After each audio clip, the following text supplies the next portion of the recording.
இதுக்கு மேல ஒரு வார்த்தை பேசின சஸ்பென்ஷன் இல்ல, நேரா டிஸ்மிஸல் பண்ணிடுவேன். இவரை யாருன்னு நினைச்ச?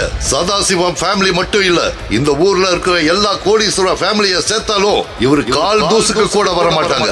இவர் யாருன்னு தெரிஞ்சுக்கணும்னா பாரு என்று சொல்லிக்கொண்டே தன் மொபைலை எடுத்து வெளிநாட்டு வெப்சைட்டில் தீபக் பற்றி வந்திருந்த ஆர்டிகளை காட்ட அதை பார்த்த இன்ஸ்பெக்டருக்கு வியர்த்து போனது. சட்டென தீபக் முன்பு மண்டியிட்டார் இன்ஸ்பெக்டர். சார் ப்ளீஸ் என்ன மன்னிச்சிடுங்க, அந்த செக்யூரிட்டி சொன்னதை நம்பி தெரியாம தப்பு பண்ணிட்டேன் என்று கெஞ்சிய இன்ஸ்பெக்டர் டிஎஸ்பியிடம் திரும்பி, சார் நீங்க சொல்லுங்க சார் என்று கெஞ்சலாக கேட்க டிஎஸ்பியும் இன்ஸ்பெக்டருக்காக கெஞ்சுகிறார். சார் மன்னிச்சிடுங்க சார், ஏதோ தெரியாம பண்ணிட்டான். ஓகே, ஆனா ஒரு விஷயம் ஞாபகம் வச்சுக்கோங்க. சொல்லுங்க சார். நான் யாரு, என் ஃபேமிலி பேக்ரவுண்ட் என்ன, இது எதையும் யாருக்கிட்டையும் சொல்லக்கூடாது. என் வைஃபுக்கும் சேர்த்து தான் சொல்றேன். சொல்ல மாட்டோம் சார்.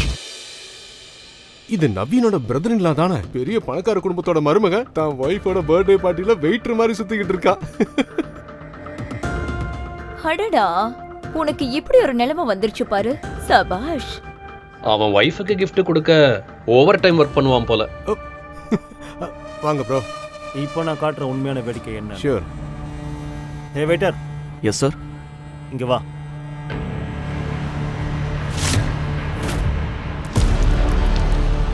ஷூ அழுக்காச்சு. என்ன பார்க்குற? க்ளீன் பண்ணு, க்ளீன் பண்ணு. வீட்டோடு மாப்பிள்ளையான தீபக் ஒன்றும் பேசாமல் நவீனின் ஷூவை சுத்தம் செய்ய தொடங்கினான். அங்கு கூடியிருந்த அனைவரும் அதை பார்த்து சிரிக்கத் தொடங்கினர். இதை பார்த்த ஷர்மிளா அவமானம் தாங்காமல் தலைகுனிந்து நின்றாள். நவீனின் ஷூ மின்னிய பிறகு தீபக் அமைதியாக சொன்னான், முடிஞ்சது சார். குட். திருத்தணியின் மிக பெரும் பணக்கார குடும்பத்தைச் சேர்ந்த ஷர்மிளாவின் தாத்தா ஏதோ ஒரு மர்ம காரணத்துக்காக அவளை மிகவும் ஏழை மற்றும் ஆதரவற்றவனான தீபக்கிற்கு திருமணம் செய்து வைத்திருந்தார். ஷர்மிளா திருமணத்தை ஏற்றுக்கொண்டாள். ஆனால் மாமனார் வீட்டில் வீட்டோடு மாப்பிள்ளையாக வாழும் தீபக்கின் மரியாதை வீட்டின் வேலைக்காரர்களை விடவும் கேவலமாக இருந்தது.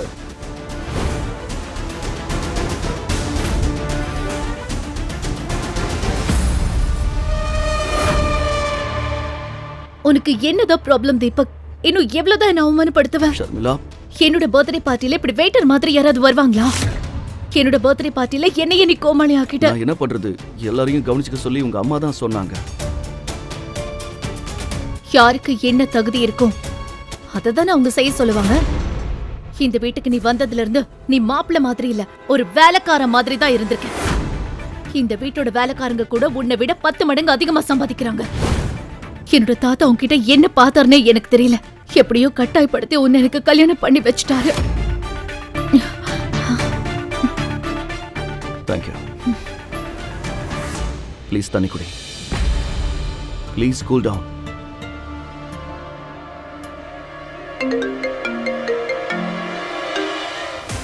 இதெல்லாம் நடந்து கொண்டிருந்த போதே தீபக்கிற்கு ஒரு அழைப்பு வந்தது.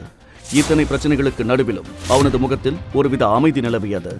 அவன் சாமர்த்தியமான முறையில் ஷர்மிளாவை சமாதானப்படுத்திவிட்டு எந்த சலசலப்பும் இன்றி அந்த பார்ட்டியை விட்டு வெளியேறினார். தீபக்கின் இந்த மாற்றத்தைக் கண்டு ஷர்மிளா ஆச்சரியத்தில் உறைந்தாள். அவன் இரவு திரும்பி வந்ததும் நேராக அவர்கள் வீட்டின் பெட்ரூமுக்கு சென்றான். உனக்கு வெக்கமா இல்ல? நேரா பெட்ரூம்குள்ள வர இடியட். முதல்ல இங்கிருந்து வெளியே போ. நான் உன்னோட ஹஸ்பண்ட் தானே, நான் ஏன் வைக்கப்படணும்? மத்தவங்களுக்கு ட்ரிங்க் சர்வ் பண்ணும்போது நீயும் கொஞ்சம் குடிச்சிட்டியா என்ன? இங்க பாரு, உன்ன மாதிரி முட்டாளெல்லாம் என்னோட ஹஸ்பண்டா இருக்க முடியாது. ஊருக்குள்ள வேணா நீ நானும் புருஷன் பொண்டாட்டியா இருக்கலாம், ஆனா அந்த ரூம்குள்ள இல்ல. சரி, இந்த ராத்திரியில எங்க போயிட்டு வர? ஆக்சுவலி நான் உனக்காக ஒரு கிஃப்ட் கொண்டு வந்திருக்கேன். அதை பார்த்தா நீயே ஆச்சரியப்படுவ. ப்ளீஸ் எதுவும் வேண்டாம். நீ யூஸ்வலா கொடுக்கற அந்த பொட்டு சீப்பு இந்த மாதிரி தான் இருக்கும். இதுக்காக யார் கீழே வருவாங்க? ஒரு தடவை வந்து பாரு, நான் ஒரு ஸ்பெஷல் கிஃப்ட் கொண்டு வந்திருக்கேன். அதை பார்த்தா நீ கண்டிப்பா ஆச்சரியப்படுவேன். ப்ளீஸ் வா. தீபக்கின் பேச்சை கேட்டு ஷர்மிளா ஆச்சரியப்பட்டாள். ஷர்மிளா ப்ளீஸ் வா, உன்னோட கிஃப்ட் ஒரு தடவை வந்து பாரு. வரேன் போ.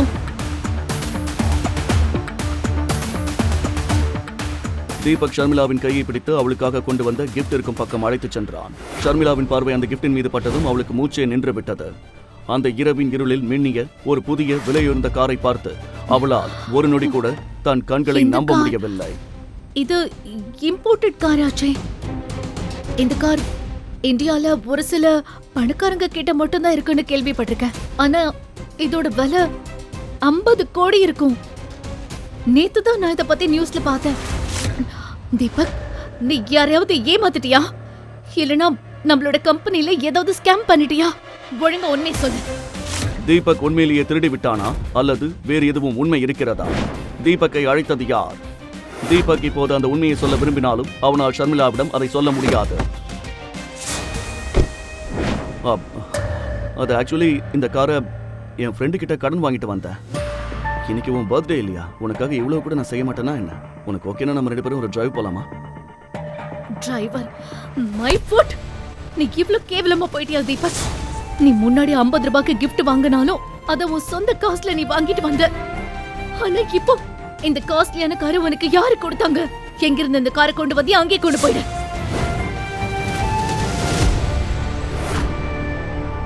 இதுதான் ஷர்மிளாவை அசிங்கப்படுத்துறதுக்கு ஒரு பர்ஃபெக்ட் சான்ஸ்.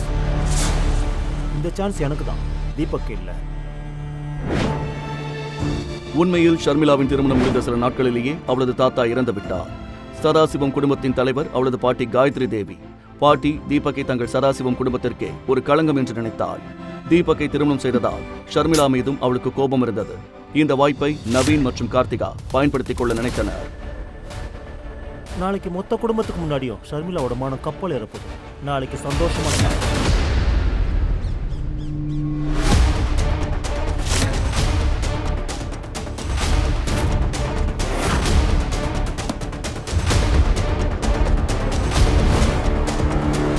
நம்ம வீட்டுக்குள்ள போலீஸா? இங்க ஷர்மிளாங்கிறது யாரு? அவங்கள உடனே கூப்பிடுங்க. இன்ஸ்பெக்டரின் வாயிலிருந்து ஷர்மிளாவின் பெயரை கேட்டதும் காயத்ரி தேவி கோபத்தில் சிவந்தாள். ஷர்மிளா! பாட்டியின் குரலை கேட்டு ஷர்மிளா ஓடி வந்தாள். அங்கு போலீஸை பார்த்து அவள் இதயம் வேகமாக துடிக்க ஆரம்பித்தது. இன்ஸ்பெக்டர் சார், நீங்க இவ்ளோ காலையில இங்க எதுக்காக வந்திருக்கீங்க? மேடம், இந்த வீட்டுக்கு ஒரு திருட்டு இம்போர்ட்டட் கார் வந்திருக்குன்னு கேள்விப்பட்டோம்.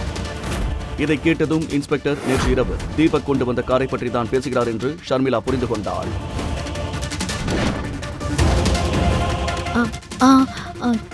கார் வந்தது, ஆனா அது என்னோட ஹஸ்பண்ட் தீபக் கொண்டு வந்தது. அந்த காரோட விலை 50 கோடிக்கும் அதிகமா இருக்குன்னு எங்களுக்கு இன்ஃபர்மேஷன் கிடைச்சிருக்கு.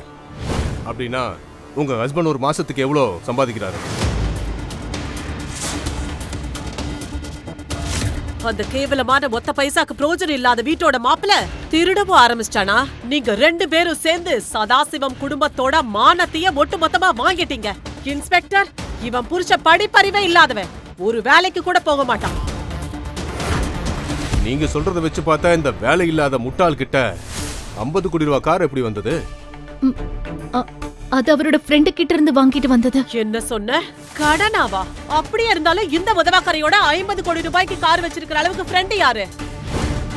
சரி, அப்படியே இருந்தாலும் இவ்ளோ காஸ்ட்லியான காரை யாராவது ஓசியில கொடுப்பாங்களா? அப்போ இந்த ஒத்த பைசாக்கு பிரோஜனம் இல்லாதவனுக்கு 50 கோடி ரூபாய் வர்த்துள்ள காரை கடனா கொடுத்தவனோட பேரை சொல்லு. பாட்டியின் இந்த பேச்சை கேட்டு ஷர்மிளாவுக்கு தலை சுற்றியது. தீபக் கண்டிப்பாக ஏதோ குழப்பம் செய்திருக்கிறான் என்று அவள் புரிந்து கொண்டாள். இன்று வரை ஷர்மிளா யாரிடமும் இவ்வளவு அவமானப்பட்டதில்லை. அவன் பேரு, அந்த ஃப்ரெண்டோட பேரு என்னன்னு எனக்கு தெரியாது. அப்ப சரி, உங்க ஹஸ்பண்ட கூப்பிடுங்க.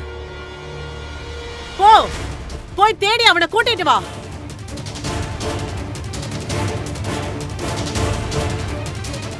இதை பார்த்து ஷர்மிளா மிகவும் பதற்றம் அடைந்தாள். இங்கேயும் காண பாட்டிமா. இன்ஸ்பெக்டர் சார், எனக்கு என்னவோ இந்த புருஷன் பொண்டாட்டி 2 பேரும் சேர்ந்து தான் இந்த திருட்டு வேலையை செஞ்சிருக்காங்களோன்னு தோணுது. சதாசிவம் குடும்பத்தோட பேருக்கே இவ ஒரு பெரிய களங்கம். இன்ஸ்பெக்டர், இவளை கூட்டிட்டு போங்க. இவளோட பிச்சைக்கார புருஷன் இங்க வந்ததும் நானே அவனை கூட்டிட்டு ஸ்டேஷனுக்கு வரேன். கான்ஸ்டபிள், இவங்களை கூட்டிட்டு வாங்க. இல்ல பாட்டி, ப்ளீஸ் இன்ஸ்பெக்டர் சார், நான் சொல்றது கொஞ்சம் கேளுங்க. நான் எதுவுமே பண்ணல, நான் திருடி இல்ல. நீங்க எது சொல்றதா இருந்தாலும் ஸ்டேஷன்ல வந்து சொல்லுங்க. கூட்டிட்டு வாங்க. ப்ளீஸ் ப்ளீஸ் பாட்டி. ஷர்மிளாவின் இந்த நிலையை பார்த்து நவீனும் கார்த்திகாவும் சிரித்துக் கொண்டிருந்தனர். அவர்களின் முகத்தில் இருந்த சந்தோஷத்தை பார்த்து இதெல்லாம் அவர்கள் செய்த வேலைதான் என்று ஷர்மிளா புரிந்து கொண்டாள். ஆனால் அவர்களை விட தீபக் மீதுதான் அவளுக்கு கோபம் அதிகமாக வந்தது.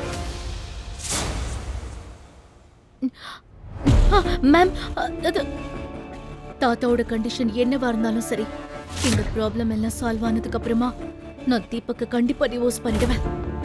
அப்போது ஒரு கான்ஸ்டபிள் தன் கம்ப்யூட்டரில் எதையோ பார்த்தார். அதை பார்த்து அவர் முகம் வெளிரி போனது. அவர் உடனடியாக இன்ஸ்பெக்டரிடம் ஓடிச் சென்று அவர் காதில் ஏதோ கிசுகிசுத்தார். இதை கேட்ட இன்ஸ்பெக்டர் வேகமாக கம்ப்யூட்டரை நோக்கி நடந்தார். கம்ப்யூட்டரில் அதை பார்த்ததும் அவருக்கு மயக்கமே வந்துவிட்டது. அட கடவுளே, நாம மாட்டிக்கிட்டோம். இது சேதுபதி அரச குடும்பத்தோட கார். இத மேலதிகாரிகளுக்கு இன்ஃபார்ம் பண்ணு போ. நீ உன்னோட கடவுள்கிட்ட நல்லா வேண்டிக்க. சேதுபதி அரச குடும்பத்திற்கு அனைத்து இடங்களிலும் மிகுந்த மரியாதையும் செல்வாக்கும் இருந்தது. அவர்கள் பெயரை கேட்டதும் ஷர்மிளாவுக்கு வியர்த்து கொட்டியது. சேதுபதி குடும்பம் இது வரைக்கும் எந்த கம்ப்ளைண்ட்டும் கொடுக்கல. சதாசிவம் குடும்பத்துக்கு நேரம் சரியில்லைன்னு நினைக்கிறேன். அதே சமயம் தீபக் வீட்டிற்கு திரும்பிய போது ஷர்மிளா வீட்டில் இல்லாதது அவனுக்கு ஏதோ விசித்திரமாக தோன்றியது. இந்த ஷர்மிளா எங்க போயிட்டா? இன்னைக்கு நான் ஆபீஸ்ல டிராப் பண்ணவும் சொல்லல, போன் பண்ணாலும் எடுக்க மாட்டேங்கிறா. எங்க தான் போயிருப்பா? இந்த குழப்பத்திற்கு இடையில் நவீன் ஒரு வித்தியாசமான ஸ்டைலிலும் வினோதமான சிரிப்புடனும் அங்கு வந்தான். அவனது கண்கள் ஒரு வேட்டைக்காரன் தன் இலக்கை தெரிந்து கொண்டது போல நேராக தீபக் மீது நிலைத்திருந்தது. அட தீபக், என்னாச்சு? ஷர்மிளாவிய தேடிட்டு இருக்க, ஆனா அவளதான் போலீஸ் பிடிச்சிட்டு போயிட்டாங்களே. போலீஸ்? என்ன காரணத்துக்காக? உன்னை கல்யாணம் பண்ணதுக்காக. பாவம் ஷர்மிளா. உண்மையை சொல்லி என்ன காரணத்துக்காக அவளை அரெஸ்ட் பண்ணாங்க? நேத்து நைட் கொண்டு வந்த கார் இருக்குல்ல, அதை திருடின குற்றத்துக்காக. நேத்து நைட் நான் பார்த்தேன், உன்ன மாதிரி ஒரு பிச்சைக்காரங்கிட்ட இவ்வளோ காஸ்ட்லியான கார் எப்படி வந்தது? அதனால தான் நான் உடனே போலீஸ்க்கு இன்ஃபார்ம் பண்ணிட்டேன். அவங்களும் காலையில் சீக்கிரமாக வந்து ஷர்மிளாவை அரெஸ்ட் பண்ணிட்டாங்க.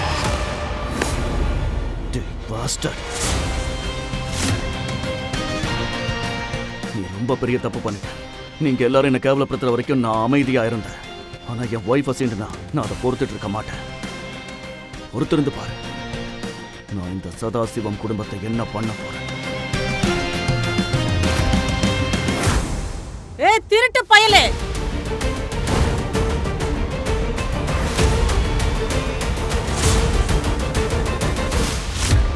நவீன், நீ ஏன் அவன் பேசுறத கேட்டுட்டு இருக்க? இவனை பிடிச்ச ஸ்டேஷனுக்கு கூட்டிட்டு போ.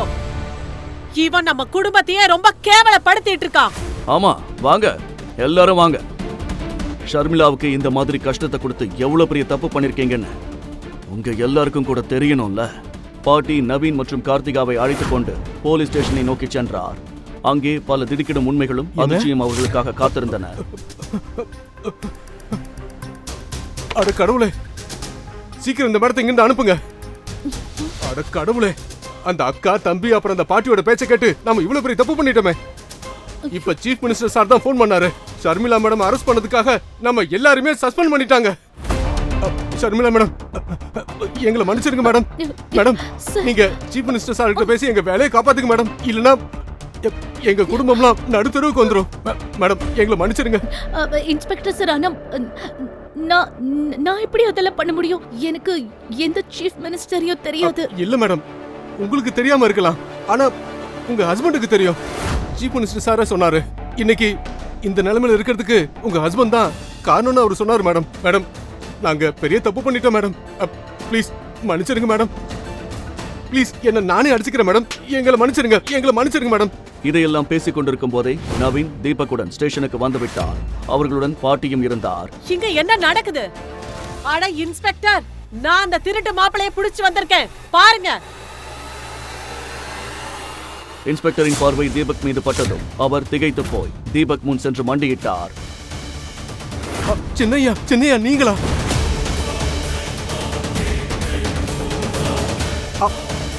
ஐயா, நீங்க எப்படி இங்க? எனக்கு புரியலையே.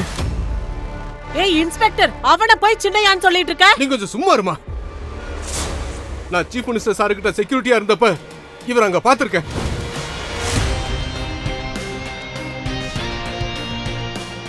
பிறகு இன்ஸ்பெக்டர் தீபக்கை பற்றி சொன்னதை கேட்டு அங்கிருந்த அனைவரும் திகைத்து போயினர். தீபக்கின் உண்மையான ரகசியத்தை கேட்டபோது முழு போலீஸ் ஸ்டேஷனின் மொத்த காட்சியுமே தலைகீழானது. ஒரு நொடியில் துப்பாக்கி சத்தம் கேட்ட இடத்தில் அனைவரும் தீபக்கின் காலில் விழுந்து கெஞ்சினர். இத்தனை வருஷங்களா இவ்ளோ பெரிய ஆளு சாதாரண ஆள் மாதிரி ஏன் வாழ்ந்தாரு? என் ஹஸ்பண்ட் ஒரு கோடீஸ்வரன்னு தெரியாம அவரை திருடன்னு சொல்லி அவமானப்படுத்திட்டேன்.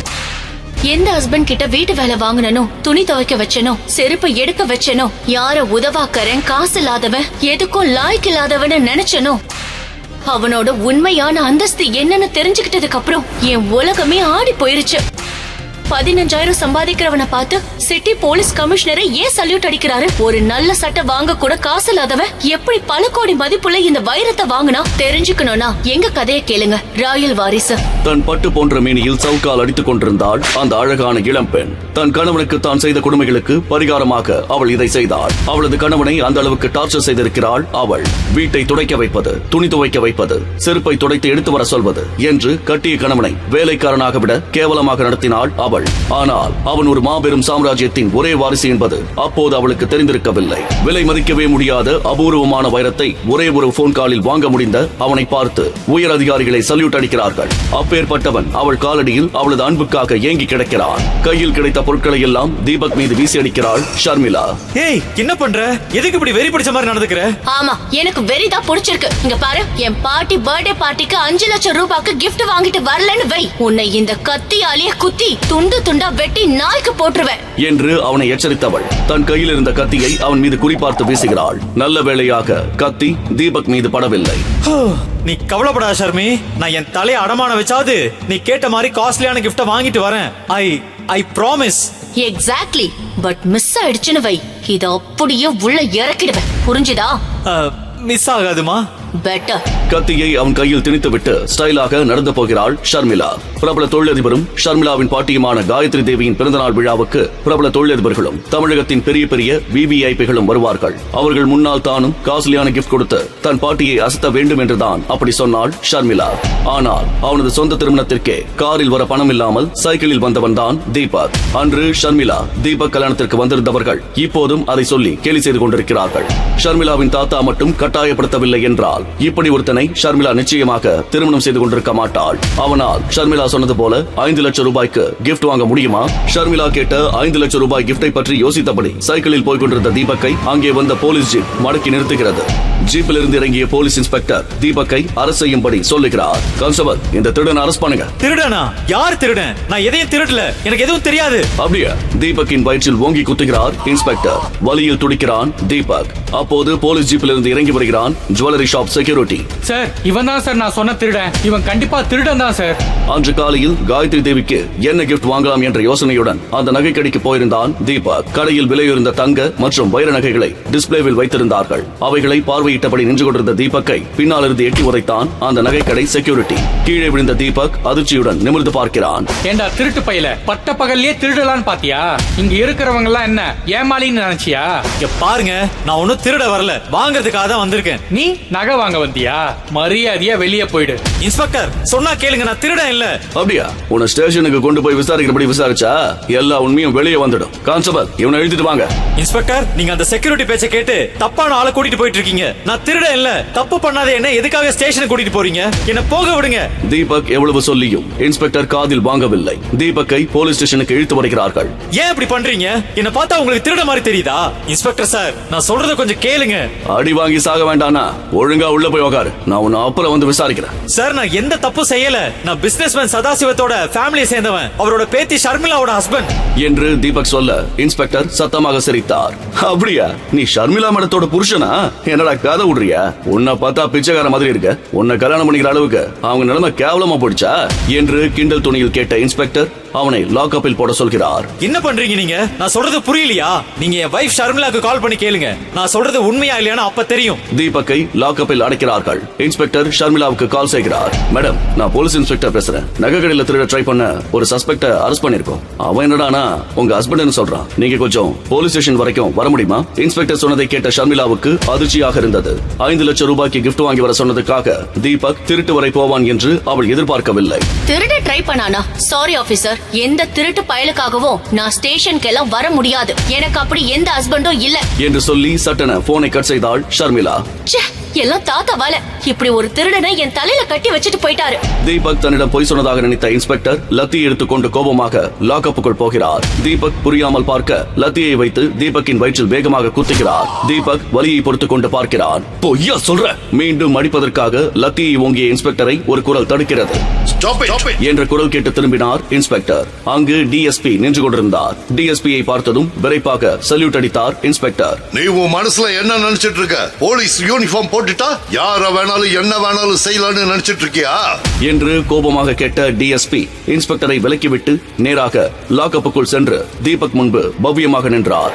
சாரி சார், நீங்க யாருன்னு தெரியாம பண்ணிட்டாங்க, தயவு செஞ்சு மன்னிச்சிடுங்க என்று மன்னிப்பு கேட்கிறார். சார், நீங்க ஏதோ தப்பா புரிஞ்சுக்கிட்டீங்கன்னு நினைக்கிறேன். இவன் ஒரு திருட்டு பையன் சார். சதாசிவம் சார் ஃபேமிலின்னு வர போய் சொன்னான். இவன் சொன்ன மாதிரி ஷர்மிளா மேடத்துக்கு கால் பண்ணி கேட்டேன். அவங்க இவனை யாருன்னே தெரியாதுன்னு சொல்லிட்டாங்க என்று இன்ஸ்பெக்டர் சொல்ல, Shut up, shut up. இதுக்கு மேல ஒரு வார்த்தை பேசின சஸ்பென்ஷன் இல்ல, நேர டிஸ்மிசல் பண்ணிடுவேன். இவரை யாருன்னு நினைச்ச சதாசிவம் ஃபேமிலி மட்டும் இல்ல, இந்த ஊர்ல இருக்கிற எல்லா கோடீஸ்வர ஃபேமிலியை சேர்த்தாலும் இவர் கால் தூசுக்கு கூட வர மாட்டாங்க. இவர் யாருன்னு தெரிஞ்சுக்கணும்னா இதோ பாரு என்று சொல்லிக்கொண்டே தன் மொபைலை எடுத்து வெளிநாட்டு வெப்சைட்டில் தீபக் பற்றி வந்திருந்த ஆர்டிகளை காட்ட அதை பார்த்த இன்ஸ்பெக்டருக்கு வியர்த்து போனது. சட்டென தீபக் முன்பு மண்டியிட்டார் இன்ஸ்பெக்டர். சார், ப்ளீஸ் என்ன மன்னிச்சிடுங்க. அந்த செக்யூரிட்டி சொன்னதை நம்பி தெரியாம தப்பு பண்ணிட்டேன் என்று கெஞ்சிய இன்ஸ்பெக்டர் டிஎஸ்பியிடம் திரும்பி, சார் நீங்க சொல்லுங்க சார் என்று கெஞ்சலாக கேட்க டிஎஸ்பியும் இன்ஸ்பெக்டருக்காக கெஞ்சுகிறார். சார், மன்னிச்சிடுங்க சார், ஏதோ தெரியாம பண்ணிட்டான். ஓகே, ஆனா ஒரு விஷயம் ஞாபகம் வச்சுக்கோங்க. சொல்லுங்க சார். நான் யாரு, என் ஃபேமிலி பேக்ரவுண்ட் என்ன, இது எதையும் யாருக்கிட்டையும் சொல்லக்கூடாது. என் வைஃபுக்கும் சேர்த்து தான் சொல்றேன். சொல்ல மாட்டோம் சார். அடுத்த நொடி இன்ஸ்பெக்டர் லாக்அப் கதவை பணிவாக திறந்துவிட கம்பீரமாக வெளியே போகிறான் தீபக். அவனுக்கு பின்னால் டிஎஸ்பியும் இன்ஸ்பெக்டரும் பணிவாக வருகிறார்கள். தீபக் வெளியே வந்ததும் அவன் முன்னால் ஒரு ஆடம்பர கார் வந்து நிற்க காரில் இருந்து அந்த நகைக்கடை உரிமையாளர் இறங்கி வருகிறார். அவர் கையில் ஒரு அபூர்வமான உடன் ஜுவல்லரி பாக்ஸ் இருக்கிறது. நேராக தீபக்கிடம் வந்த நகைக்கடை உரிமையாளர் அந்த உடன் ஜுவல்லரி பாக்ஸை பணிவாக அவனிடம் கொடுத்துவிட்டு போகிறார். அன்று மாலை காயத்ரி தேவியின் பர்த்டே பார்ட்டி ஆடம்பரமாக நடந்து கொண்டிருந்தது. முக்கிய அதிகாரிகளும் தொழிலதிபர்களும் குடும்பத்துடன் வந்து காயத்ரி தேவிக்கு பரிசுகள் வழங்கி வாழ்த்துவிட்டு போகிறார்கள். அப்போது அங்கே வருகிறான் தீபக். அவன் கையில் அந்த உடன் ஜுவல்லரி பாக்ஸ் இருந்தது. அவனை பார்த்த ஷர்மிளா அதிர்ச்சி அடைந்தாள். இவன் எதுக்கு இங்க வந்திருக்கான் என்று நினைத்தவள் அவனிடம் வருகிறாள். ஸ்டேஷன்ல இருந்து தப்பிச்சு நேரா இங்க வந்துட்டியா? நீ நினைக்கிற மாதிரி எல்லாம் எதுவும் இல்ல ஷர்மி. அது ஒரு மிஸ் அண்டர்ஸ்டாண்டிங். உண்மை தெரிஞ்சதும் அவங்களே என்ன போக சொல்லிட்டாங்க. ஆனா நீ என்ன திருடன்னு நினைச்சிட்டே இல்ல. சரி சரி, டிராமா பண்ணாத என்றவள் அவன் கையில் இருந்த கிஃப்டை பார்த்ததும் மீண்டும் எரிச்சல் அடைந்தாள். உன்கிட்ட இந்த மாதிரி சீப்பான கிஃப்ட் வாங்கிட்டு வராதன்னு சொன்னனா இல்லையா? பேக்கிங்கே கேவலமா இருக்கு. பேக்கிங்ல என்ன இருக்கு ஷர்மி? உள்ள இருக்கிறது தானே முக்கியம். உள்ள ஒரு சூப்பர் கிஃப்ட் வச்சிருக்கேன். உன் பாட்டிக்கு நிச்சயமா பிடிக்கும். உனக்கு அவங்கள பத்தி தெரியாது. இது கொண்டு போய் யாருக்கும் தெரியாம கிஃப்டோட கிஃப்டா மறைச்சு வச்சிடு. நாம கிஃப்ட் எதுவும் கொண்டு வரலன்னு பாட்டி நினைக்கட்டும் என்று வெறுப்பாக சொன்னவள். ஒரு கோடீஸ்வர ஃபேமிலில நடக்கிற பார்ட்டிக்கு என்ன மாதிரி கிஃப்ட் கொண்டு வரணும்னு கூட உனக்கு தெரியல என்று சொல்ல அவளை பார்த்து அப்பாவியாக புன்னகைக்கிறான் தீபக். ஷாலாய் என்று கேட்க, கொண்டு போய் வை போ என்று விரட்டுகிறாள். காயத்ரி தேவிக்கு ஒரு பெண் கிஃப்ட் கொடுக்கிறாள். Thank you dear. தீபக் யாரும் பார்க்காத போது தான் கொண்டு வந்த கிஃப்டை வைத்து விட்டு போகிறான். அப்போது கருப்பு கலரில் லக்ஸூரியஸ் உடை அணிந்த ஒரு கவர்ச்சி புயல் கால் முளைத்து நடந்து வருவது போல ஸ்டைலாக நடந்து வருகிறாள். ஷர்மிளாவின் கசின் சிஸ்டர் கார்த்திகா. மொத்த விருந்தினர்களும் அவர்களை பிரமித்து போய் பார்க்கிறார்கள். பாட்டியிடம் வந்த கார்த்திகா அட்ராக்டிவான ஒரு நகைப்பெட்டியை பாட்டியிடம் நீட்டுகிறாள். ஓபன் பண்ணி பாருங்க, உங்களுக்கு பிடிக்கும்னு நினைக்கிறேன். நீ எது கொடுத்தாலும் எனக்கு பிடிக்கும். கார்த்திகா கிஃப்டை பிரிக்க சொல்ல காயத்ரி தேவி கிஃப்ட் பார்சலை பிரிக்கிறார். வந்திருந்த மொத்த கெஸ்டும் கார்த்திகா கொடுத்த கிஃப்ட் என்னவாக இருக்கும் என்று ஆர்வமாக பார்க்கிறார்கள். அதை வாங்கி திறந்து பார்த்த காயத்ரி தேவி ஆச்சரியத்தில் வாயை பிளக்கிறாள். அதில் விலையுயர்ந்த வைரங்களை வரிசையாக கோர்த்த ஒரு டைமண்ட் பெண்டன்ட் இருந்தது. டைமண்ட் பெண்டன்ட், இது எனக்கு ரொம்ப பிடிச்சிருக்கு. நீ இவ்ளோ காஸ்ட்லியான கிஃப்ட் கொடுப்பேன்னு நான் நினைச்சு கூட பார்க்கல. It's very nice. இன்னைக்கு வந்த கிஃப்ட்லயே இதுதான் பெஸ்ட் என்று சொன்னபடி பாட்டி ஷர்மிளாவை கேவலமாக பார்க்கிறார். ஷர்மிளாவுக்கு ரொம்பவும் அவமானமாக இருந்தது. கார்த்திகா கொடுத்தது போல பாட்டிக்கு காஸ்ட்லியான கிஃப்ட் கொடுக்க முடியவில்லையே என்று மிகவும் வருத்தப்பட்டாள் அவள். அப்போது சிரித்துக்கொண்டே அங்கே வருகிறான் தீபக். டைமண்ட் பெண்டன்ட் ஒரிஜினல் தானா? 100%. ஏன் உனக்கு சந்தேகமா இருக்கா? சந்தேகம்லாம் இல்ல, இது எல்லாமே ஃபேக். இது மொத்தமா 1 லட்சம் கூட தேராது. உனக்கு டைமண்ட பத்தி என்ன தெரியும் தீபக்? சாம்பார்ல என்ன காய் போடுறதுன்னு வேணும்னா தெரிஞ்சிருக்கும். ஆனா இது வேற ஏரியா. காயத்ரி தேவியால் அதற்கு மேல் பொறுமையாக இருக்க முடியவில்லை. பார்ட்டில பிரச்சனை பண்றதுக்குனே வந்தியா? டைமண்ட பத்தி உனக்கு என்னடா தெரியும்? எனக்கு தெரியாதுனே வெச்சுக்குவோம். ஆனா டைமண்ட் பத்தி நல்லா தெரிஞ்ச diamond jewellery owner Sandeep Lal இங்க வந்திருக்காரு. அவர்கிட்ட இது ஒரிஜினலா இல்ல வெறும் கண்ணாடியான்னு பார்க்க சொல்லுங்க. நான் சொன்னது உண்மையா இல்லையான்னு அப்ப தெரியும். சந்தீப் லால் என்று சத்தமாக அழைக்கிறார் காயத்ரி தேவி. சந்தீப் லால் அங்கே வர அவரிடம் கார்த்திகா கொடுத்த டைமண்ட் பெண்டன்ட்டை கொடுக்கிறார் அவர். கார்த்திகா டென்ஷனுடன் பார்க்கிறாள். தீபக் புன்னகையுடன் கவனித்துக் கொண்டிருக்க அந்த டைமண்ட் பெண்டன்ட்டை கவனமாக பரிசோதிக்கிறார் சந்தீப் லால். இந்த பெண்டன்ட்ல இருக்கிற டைமண்ட் எதுவும் ஒரிஜினல் மாதிரி தெரியல மேம் சாப். சந்தீப் லால் சொன்னதை கேட்டு அங்கே இருந்த அனைவரும் அதிர்ச்சியுடன் பார்க்க கார்த்திகா அவமானத்துடன் தலைகுனிந்து நிற்கிறாள். உண்மையான அன்பை காட்டுறதுக்கும் யார் நம்ம மேல உண்மையான அன்பை வச்சிருக்காங்கன்னு புரிஞ்சுக்கிறதுக்கும் பணமோ இல்ல காஸ்ட்லியான நகையோ தேவையில்லை. சுயநலம் இல்லாத அன்பு மட்டும் இருந்தாலே போதும் என்று சொல்கிறான் தீபக். நீங்க சொன்னீங்கன்னா இதை கடைக்கு அனுப்பி பக்காவை செக் பண்ண சொல்றேன். தேவையில்லை சந்தீப் ஜி, நான் இங்கேயே செக் பண்ணி சொல்றேன் என்று சொன்ன தீபக் அந்த பெண்டன்ட்டை வாங்கி பார்க்கிறான். எல்லோரும் ஒரு விதமான ஆர்வத்துடன் பார்க்க கார்த்திகா பதட்டமாக இருக்கிறாள். யாரும் எதிர்பார்க்காதபடி சட்டென்று அந்த பெண்டன்ட்டை தரையில் போட்ட தீபக் அதை தன் ஷூ காலால் மிதித்து தேய்க்கிறான். அனைவரும் அதிர்ச்சியில் திகைத்து நிற்க அந்த டைமண்ட் பெண்டன்ட் தீபக்கின் காலடியில் நொறுங்கி பொடி பொடியாகிறது. உங்க பெண்டன்ட் டைமண்ட் இல்ல, வெறும் கண்ணாடி. அதான் நொறுங்கிடுச்சு. அவமானத்தில் பேச முடியாமல் கார்த்திகா நிற்க ஆத்திரத்துடன் தீபக்கின் கணத்தில் ஓங்கி அறைகிறார் காயத்ரி தேவி. அந்த ஃபங்க்ஷனுக்கு வந்திருந்தவர்கள் அதிர்ச்சியுடன் பார்க்கிறார்கள். உனக்கு எவ்வளவு நெஞ்செழுத்தா இருந்தா என் பேத்தியை எல்லார் முன்னாடியே இப்படி அவமானப்படுத்துவேன்? எவ்வளவு பேசுறியே, நீ என்னடா கிஃப்ட் வாங்கிட்டு வந்திருக்க? எடு உன் கிஃப்ட எடு. உன் கேவலமான கிஃப்ட் என்னன்னு இங்க வந்திருக்கிற எல்லாரும் பார்க்கட்டும். தான் கொண்டு வந்த கிஃப்ட் பேக்கை எடுத்து காயத்ரி தேவியின் கையில் வைத்த தீபக் எல்லோரும் கேட்க சவால் விடுவது போல சொல்கிறான். எல்லாரும் நல்லா கேளுங்க. நீங்க எல்லாரும் மனுஷனை விட பணத்துக்கு தான் மதிப்பு கொடுப்பீங்கன்னு எனக்கு தெரியும். நீங்க யாரும் மனுஷனை மதிக்க மாட்டீங்க. ஒருத்தங்கிட்ட பணம் இருந்தா மட்டும் போதும், வேற எந்த குவாலிட்டி தேவையில்லை. அவனுக்கு கும்பிடு போட்டு கடவுளா கும்பிட ஆரம்பிச்சிருவீங்க. உங்க காயத்ரி தேவி அம்மையார் அந்த விஷயத்துல இன்னும் கொஞ்சம் மேல. அது தெரிஞ்சுதான் இன்னைக்கு இங்க வந்திருக்கிற எல்லாரும் என்ன கிஃப்ட் கொடுத்திருக்கீங்களோ அதெல்லாம் மொத்தமா சேர்த்தாலும் ஈடு வைக்க முடியாத அளவுக்கு ரொம்ப ரொம்ப காஸ்ட்லியான கிஃப்ட் கொடுத்திருக்கேன். அதை பிரிச்சு பார்த்தா நீங்க எல்லாம் கேவலமா நினைக்கிற இந்த தீபக் யாருன்னு தெரியும் என்றவன் ஆவேசத்துடன் அங்கிருந்து போகிறான்.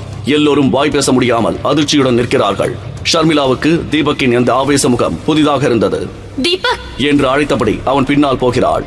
காயத்ரி தேவிக்கு அவன் இப்படி பேசுவான் என்று எதிர்பார்க்கவில்லை. தீபக் அப்படி என்ன பெரிய கிஃப்ட் கொடுத்திருக்க போகிறான் என்று நினைத்தவளாக அந்த கிஃப்டை பிரிக்கிறார் காயத்ரி தேவி. உள்ளே இருந்த பொருளை பார்த்த அவள் கண்கள் ஆச்சரியத்தில் விரிந்தன.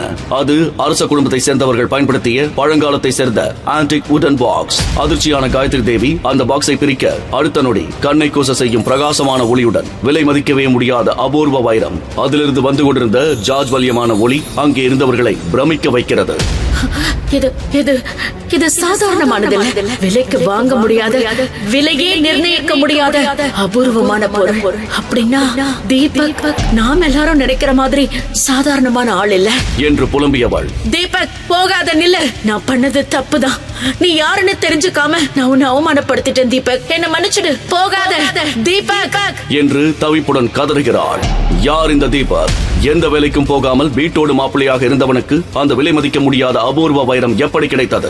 டிஎஸ்பி இன்ஸ்பெக்டரிடம் காட்டிய வெப்சைட்டில் தீபக் பற்றி வந்திருந்த ஆர்டிகிளில் என்ன இருந்தது? மிகப்பெரிய போலீஸ் அதிகாரியே சாதாரணமான ஒருவனின் காலில் விழுந்து மன்னிப்பு கேட்ட ரகசியம் என்ன? தீபக் பற்றிய ரகசியத்தை தெரிந்து கொண்ட காயத்ரி தேவி அடுத்து எடுத்த அதிர்ச்சியான முடிவு என்ன?